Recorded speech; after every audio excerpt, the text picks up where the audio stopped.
আমাদেরকে শয়তান একটা প্রবোধ দেয়, এই ভিডিওগুলো আমরা দেখি ফেসবুক ইউটিউব আর স্কিপ করে চলে যাই, উপরের দিকে টেনে আমরা স্ক্রল করে চলে যাই। শয়তান আমাদেরকে বলে তোমার কি করার আছে, তুমি একটা সামান্য, একে তো বাংলাদেশ মতো একটা ছোট্ট দুর্বল দেশ, আবার সে দেশের একজন অতি সাধারণ একজন নাগরিক, একজন নগণ্য মানুষ, তুমি এই আন্তর্জাতিক সমস্যার সমাধান করার মতো ক্ষমতা তো তোমার হাতে নাই, তোমার কি করার আছে? সো তুমি একটু আল্লাহর কাছে দোয়া করো, বাস। আমি একটু দোয়া করে ওটাকে স্কিপ করে আর একটা ঝাঁকানাকা কোনো ভিডিওতে আমি ডুবে যাচ্ছি। এই না আমাদের অবস্থা? আসলে কি তাই? আমি তো তা মনে করি না। এটা শয়তান আপনাকে মিথ্যা কথা বলে, আপনাকে মিথ্যা সান্ত্বনা দেয়। শয়তান বলে তোমার কিচ্ছু করার নেই। কে বলেছে আপনার কিছু করার নেই? আপনার যে কত কিছু করার আছে সেটা আপনি নিজেও ভাবেন নাই। আল্লাহ তাআলা আপনাকে জিজ্ঞাসা করবেন না তুমি সেখানে সামরিক শক্তি কেন পাঠাও না, কারণ সামরিক শক্তি আপনার হাতে নাই। আল্লাহ আপনাকে এটা জিজ্ঞেস করবেন না।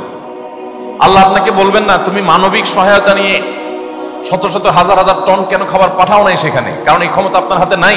আল্লাহ এটা জিজ্ঞেস করবেন না।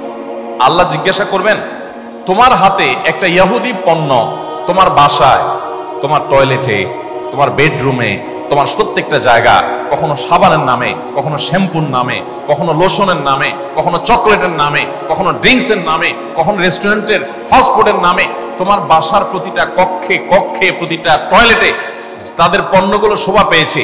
এই পণ্য বেচা টাকা দিয়ে তারা বোমা হামলা করে মানুষ মেরেছে। তুমি শুধুমাত্র তাদের প্রতি সিম্পেথি দেখাতে পারতে, সেটা তো দূরের কথা, উল্টো বরং তুমি সেই বোমা হামলার সঙ্গে জড়িত। তুমি জেনে হোক আর না জেনে হোক, তুমি বুঝে হোক আর না বুঝে হোক, তুমি কিন্তু সেই বোমা হামলার সাথে জড়িত। প্রতিদিন তুমি চাঁদা দিচ্ছ ফিলিস্তিনের মানুষকে হত্যা করবার জন্য। আল্লাহ এই কথা বলবেন? এই কথা বলার যথেষ্ট সুযোগ আছে? প্রতিদিন আপনি চাঁদা দিচ্ছেন। আমি একটা পেস্ট কিনতেছি না, আমি একটা বোমা হামলার জন্য টাকা ইনভেস্ট করছি বা চাঁদা দিচ্ছি। প্রতিদিন বাংলাদেশের প্রত্যেকটা মানুষের কাছ থেকে, প্রতিটা মানুষের ঘর থেকে ওরা চাঁদা তুলে নিয়ে যাচ্ছে।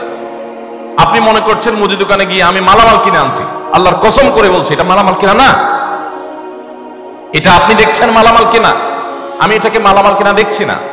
আপনি দেখছেন আপনি পেপসি বা কোকা কোলা বা সফট ড্রিঙ্কস এদের যেগুলো আছে সেগুলো আপনি ডকডক করে গিলছেন। আমি দেখছি সেগুলা লাল কালারের ওই পেপসি না, এগুলো হলো ফিলিস্তিনের মানুষের রক্ত।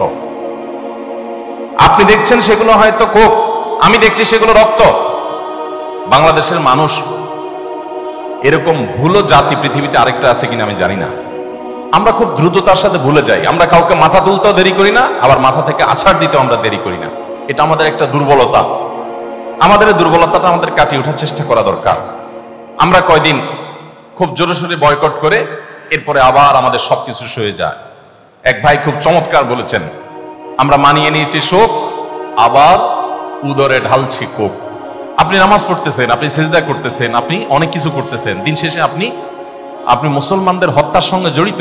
আপনি নিরীহ মা শিশুগুলোকে হত্যার সাথে জড়িত, আপনি জানছেন না। আমরা মুসলমানরা যদি শুধুমাত্র তাদের পণ্যগুলো বয়কটটা যদি যথাযথভাবে করতে পারি, তাহলে তারা অন্তত 50% এমনিতেই সাইজ হয়ে যাবে। আমি তো মনে করি যে এই প্রেক্ষাপটে, এই বাস্তবতায়, ফিলিস্তিনের এই বাস্তবতা অন্তত আপনারা যদি প্রত্যেকে আন্তরিক হন এবং সচেষ্ট হন, তাহলে সেক্ষেত্রে আপনারা বাণিজ্যিকভাবেও লাভবান হতে পারেন, কিন্তু সেটা মূল উদ্দেশ্য থাকবে না। আপনারা মূলত দ্বীনি চেতনা থেকে এই কাজটি করবেন। আল্লাহ তাআলা আমাদের সবাইকে আমাদের যে দায়িত্বটুকু আছে সেই দায়িত্বটুকু আদায় করার তৌফিক দান করেন।